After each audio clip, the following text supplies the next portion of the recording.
Agar siz bir tim yoshdan oshgan bo'lsangiz, agar onangiz 6-5 yoshda bo'lsa yoki oilangizda pensiya, nafaqa, ish staji, meros, uy-joy hujjatlari, bank kartasi va ijtimoiy yordam masalasi bo'lsa, bu ma'lumot sizga bevosita tegishli.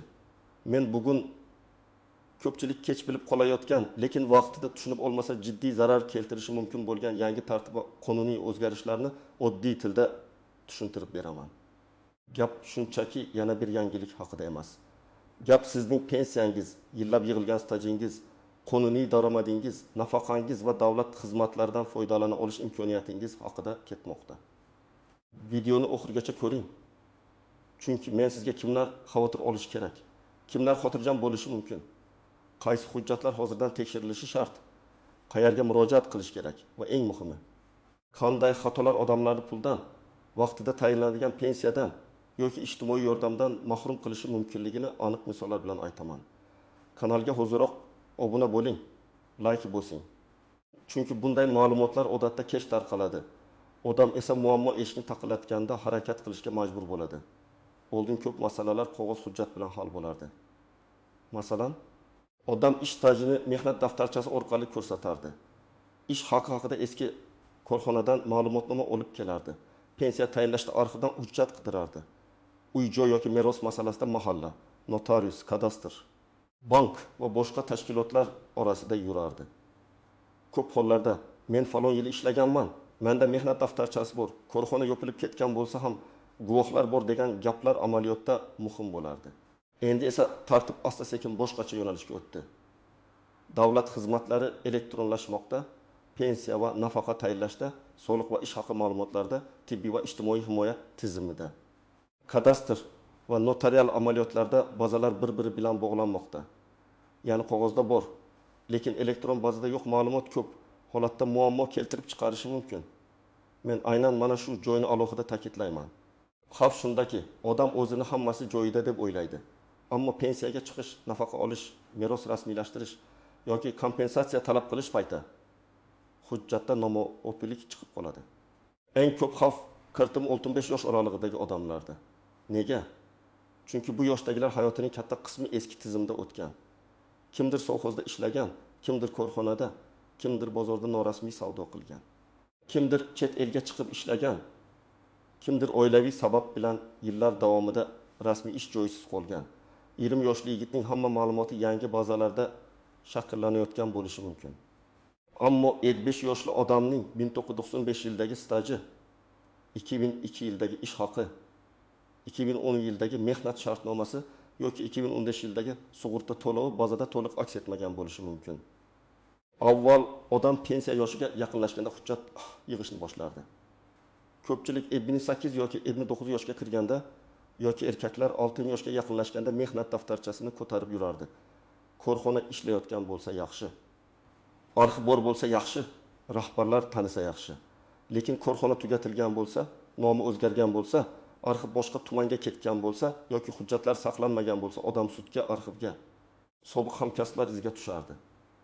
Hozir esa asosiy e'tibor rasmiy ma'lumotga qaratilmoqda. Ishlagan davringiz qayerda ko'rinadi? Daromadingiz soliq tizimida bormi? Mehnat shartnomangiz elektron tizimga kiritilganmi? Pasport yoki ID kartadagi ma'lumotlaringiz boshqa hujjatlar bilan bir xilmi? Familiyangiz o'zgargan bo'lsa, nikoh yoki ajrim hujjatlari tartiblimi? Uy-joyingiz kadastrda to'g'ri rasmiylashtirilganmi? Bank kartangiz o'z nomingizdami? Telefon raqamingiz o'zingizning pasportingizga bog'langanmi? Bu savollar oddiy tuyuladi, lekin amaliyotda aynan shular katta muammo tug'diradi. Masalan, ayol kishi turmushga chiqqandan keyin familiyasini o'zgartirgan, lekin eski mehnat daftarchasida qizlik familiyasi qolgan. Pensiya tayinlashda mutaxassis bu ikki shaxs bir odam ekanini tasdiqlovchi hujjat bormi deb so'raydi. Agar nikoh guvohnomasi yo'qolgan bo'lsa, arxivdan takroriy hujjat olishga to'g'ri keladi. Bu esa vaqt, navbat, asab, ba'zan sud jarayoni degani. Yana bir misol. Erkak kishi 1998 yildan 2007 yilgacha xususiy firmada ishlagan. Mehnat daftarchasida yozuv bor. Lekin firma keyin yopilgan, arxivga hujjat topshirmagan. Ish haqi bo'yicha ma'lumot yo'q. Natijada o'sha yillarni to'liq hisobga olish yoki daromadni isbotlash qiyinlashadi. Odam men 9 yil ishlaganman deydi. Lekin tizim tasdiqlovchi ma'lumot tutqani deydi. Mana o'zgarishning og'ir tomoni shu og'zaki gap emas. Hujjat va elektron iz muhim. Birinchi guruh. Addam yoshdan oshgan va ish staji aralash bo'lganlar. Masalan, 10 yil rasmiy korxonada ishlagan, keyin 2 yil bozorda savdo qilgan, keyin 5 yil chet elda yurgan, keyin yana rasmiy ishga kirgan.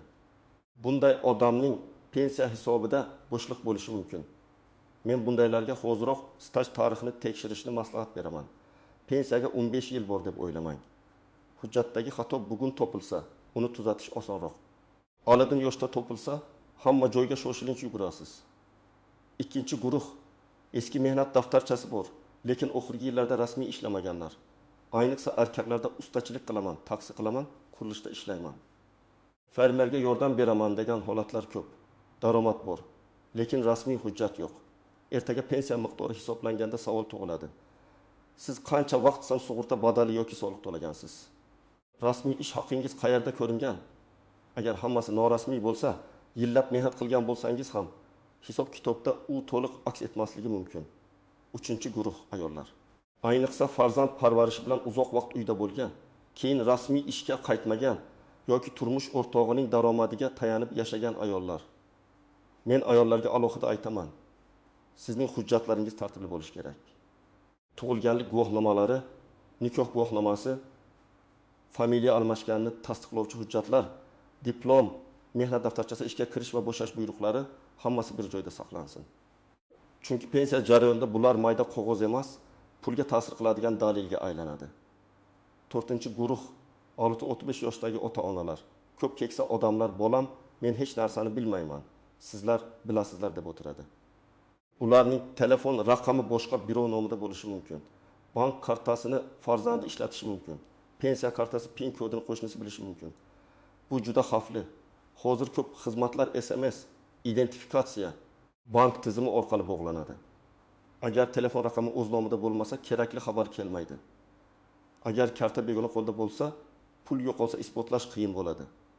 Agar sizning mehnat shartnomalaringiz rasmiy bo'lsa, ish beruvchingiz har oy soliq va ijtimoiy to'lovlarni to'g'ri ko'rsatayotgan bo'lsa, elektron mehnat tizimida ma'lumotlaringiz bor bo'lsa, pasport ma'lumotlaringiz barcha joyda bir xil bo'lsa, uy joyingiz kadastr hujjatlari joyida bo'lsa, siz nisbatan xotirjam bo'lishingiz mumkin. Lekin baribir tekshirish kerak. Chunki xatolar faqat norasmiy ishlaganlarda bo'lmaydi. Ba'zida korxona xodimining lavozimini noto'g'ri kiritgan bo'ladi. Ishga kirgan sana bir oy farq qiladi. Ish haqi noto'g'ri aks etadi. Yoki familiyada bitta harf xato yozilgan bo'ladi. Real hayotdan misol keltiraman. Bir odam 12 yil bir zavodda ishlagan. Mehnat daftarchasida hammasi bor. Lekin elektron bazada u 7 yil ko'rgan, qolgan 5 yil bo'yicha ma'lumot eski kadrlar bo'limidan kiritilmagan. Odam buni pensiyaga chiqishdan 3 oy oldin bildi. Natijada arxiv, sobiq korxona, tuman bo'limlari orasida yurishga majbur bo'ldi. Agar u buni 5 yil oldin tekshirganda muammo ancha tinch hal bo'lardi. Yana bir misol. Ayol kishi 25 yil maktabda ishlagan, keyin boshqa tumanga ko'chgan.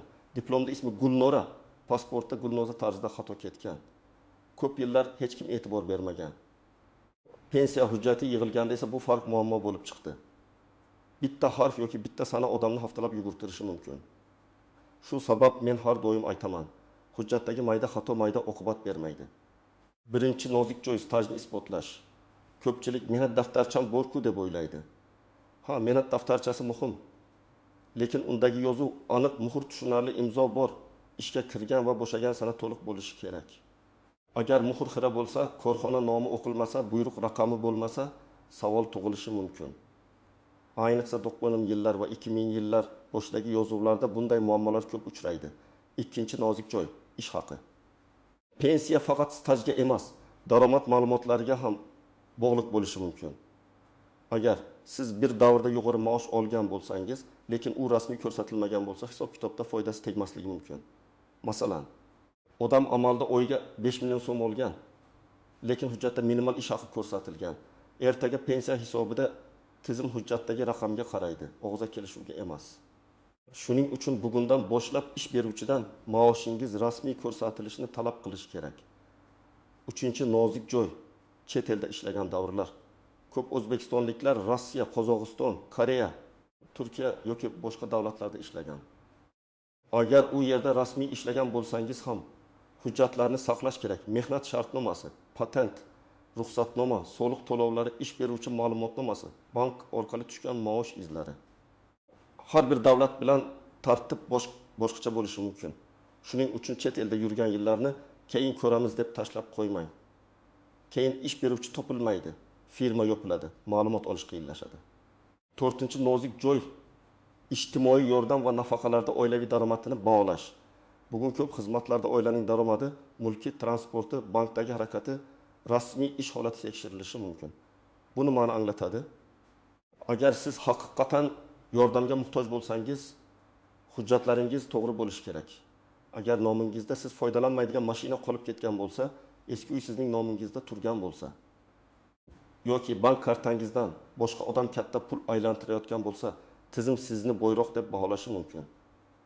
Natijada ijtimoiy yordam chiqmasligi mumkin. 5-nozik joy bank kartalari va firibgarlik. Keksalar ko'pincha pensiya kartasini farzandiga, nabirasiga yoki tanishiga berib qo'yadi. Men buni mutlaqo xavfli deb bilaman. Karta o'zingizniki bo'lsa, undan foydalanish nazorati ham o'zingizda bo'lsin. SMS xabarlar yo'qilgan bo'lsin. Telefon raqam o'z nomingizda bo'lsin. Agar kimdir pensiyangizni oshirib beraman, kompensatsiya chiqarib beraman, yangi qonun bo'yicha pul tushadi, kodni ayting desa, hech qachon SMS kod bermang. Davlat idorasi sizdan karta paroli yoki SMS kod so'ramaydi. Ba'zi odamlar agar hujjatim yo'q bo'lsa, hammasi tamommi deb qo'rqadi. Yo'q, har doim ham tamom emas, lekin isbotlash yo'li murakkablashadi. Arxiv ma'lumotnomasi olish mumkin. Korxona huquqiy vorisini topish mumkin. Sud orqali mehnat faktini tasdiqlatish mumkin. Ayrim hollarda guvohlar ko'rsatmasi yordam berishi mumkin. Ammo bu jarayon avtomatik emas. Siz men ishlaganman deganingiz uchun tizim darhol ish olmaydi. Dalil kerak bo'ladi. Yana bir muhim holat. Ba'zi ish davrlari alohida tartibda hisoblanishi mumkin. Masalan, harbiy xizmat, farzand parvarishi, o'qish davri, nogironligi bo'lgan shaxsni parvarish qilish kabi masalalarda qonunchilikda turli shartlar bor. Lekin odamlar ko'pincha bu davrlarni noto'g'ri tushunadi. Kimdir institutda o'qigan 5 yilim to'liq staj bo'ladi deb o'ylaydi. Kimdir bola bilan uyda o'tirganimning hammasi hisoblanadi deydi. Aslida har bir davrning o'z sharti, hujjati va chegarasi bo'lishi mumkin. Shuning uchun men maslahat beraman. Taxmin qilmang, rasmiy manbadan aniqlang. Yana bir nozik masala meros va uy-joy. 6 lozim yoshdan oshgan ota-onalar ko'pincha uy hujjatlarini eski holatda saqlaydi. Uy otaning nomida, lekin ota vafot etgan, meros rasmiylashtirilmagan yoki hovli boboning nomida qolib ketgan. Bolalar esa yillab yashab kelmoqda. Bunday holat ertaga sotish, ta'mirlash uchun kredit olish, subsidiya, kompensatsiya, meros bo'lish yoki sud jarayonida katta muammo bo'ladi. Kadastr hujjati, mulk huquqi, meros guvohnomasi joyida bo'lishi kerak. Hamma biladi, bu uy bizniki degan gap huquqiy dalil emas. Birinchi qadam shaxsiy hujjatlaringizni tekshiring. Pasport yoki ID karta, tug'ilganlik guvohnomasi, nikoh guvohnomasi, ajrim hujjati, familiya o'zgargan bo'lsa tasdiqlovchi hujjatlarni bir joyga yig'ing. Ism, familiya, otasining ismi, tug'ilgan sana hamma hujjatda bir xil yozilganmi? Tekshiring. Agar bitta harf farq qilsa ham, uni e'tiborsiz qoldirmang. Ikkinchi qadam, mehnat tarixingizni yig'ing. Mehnat daftarchangizni toping. Undagi barcha yozuvlarni ko'zdan kechiring. Har bir ish joyi bo'yicha ishga kirish sanasi, bo'shash sanasi, buyruq raqami, muhr, imzo borligini tekshiring. Agar muhr o'qilsa yoki yozuv chalkash bo'lsa, o'sha tashkilot yoki uning huquqiy vorisi, bo'lmasa arxiv orqali ma'lumotnoma olishga harakat qiling. Buni pensiya yoshiga kelganda emas, hoziroq qiling. 3-qadam, ish beruvchingizdan rasmiylikni talab qiling. Agar hozir ishlayotgan bo'lsangiz, mehnat shartnomangiz rasmiy tuzilganmi? Ish haqi to'liq ko'rsatilganmi? Soliq va to'lovlar amalga oshyaptimi? Tekshiring. Konvertda maosh bugun qulay tuyulishi mumkin, lekin ertaga pensiya va ijtimoiy himoyada zarar bo'ladi. Siz oylik olayotgan pulingizning hujjatdagi izi bo'lishi kerak. 4-qadam, elektron xizmatlardan foydalaning.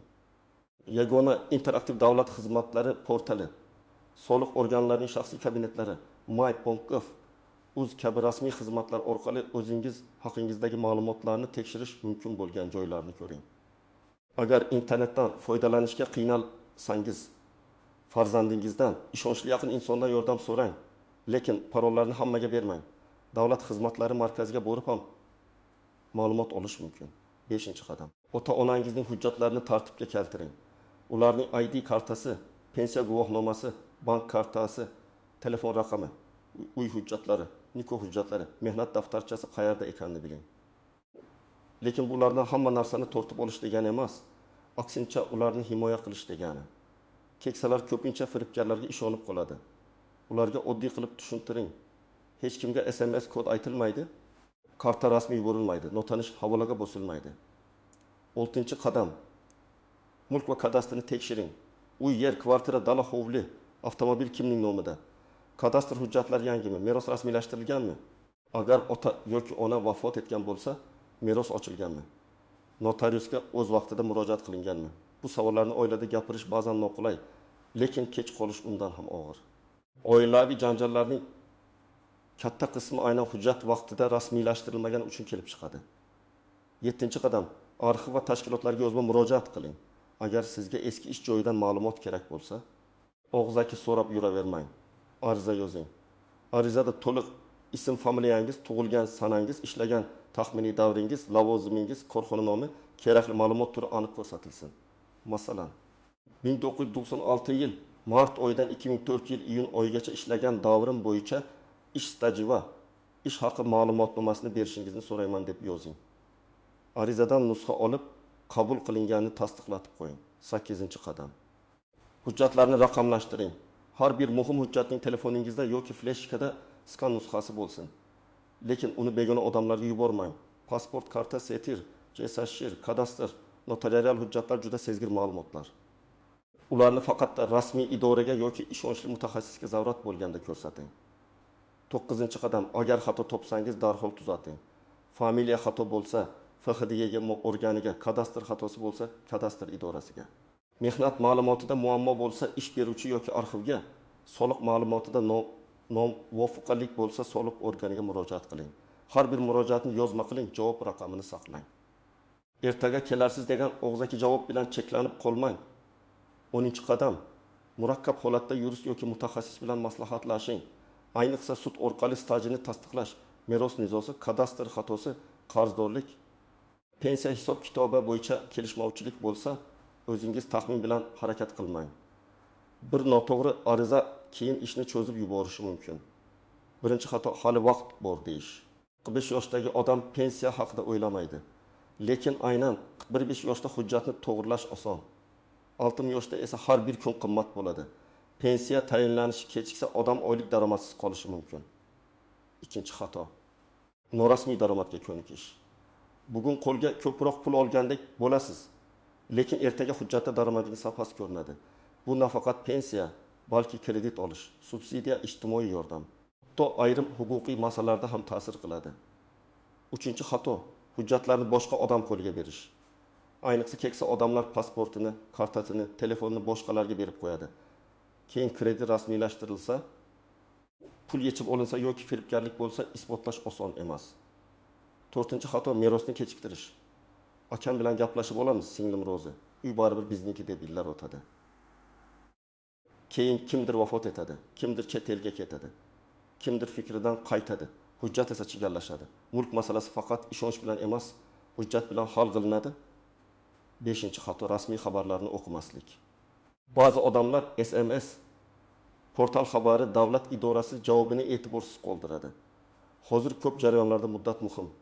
Apellyatsiya, e'tiroz, qayta murojaat, hujjat topshirish muddati o'tib ketsa, keyin tiklash qiyin bo'lishi mumkin. Men bugun sizni qo'rqitish uchun emas, uyg'otish uchun gapirdim. Yangi tartiblarning asosiy mazmuni shuki, hujjat, elektron ma'lumot, rasmiy daromad, to'g'ri kadastr, toza bank va shaxsiy identifikatsiya tobora muhim bo'lib bormoqda. 40-65 yoshdagi odamlar esa eng ehtiyotkor bo'lishi kerak. Chunki ularning ish staji va mulk tarixi eski tizim bilan yangi tizim o'rtasida qolib ketgan bo'lishi mumkin. Bugun 3ta ishni qiling. Mehnat daftarchangizni tekshiring. Ota-onangizning hujjatlarini ko'zdan kechiring. Hozirgi ish joyingizda daromadingiz rasmiy ko'rsatilayotganini aniqlang. Agar xato topsangiz, kutmang.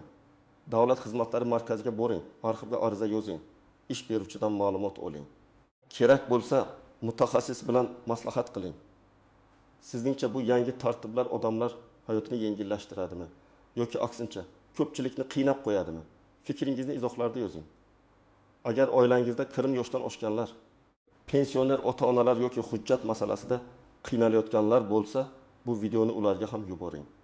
Like bosing, kanalga obuna bo'ling, chunki men sizga oddiy odam bilishi shart bo'lgan qonuniy. Moliyaviy va ijtimoiy masalalarni tushunarli tilda yetkazishda davom etaman.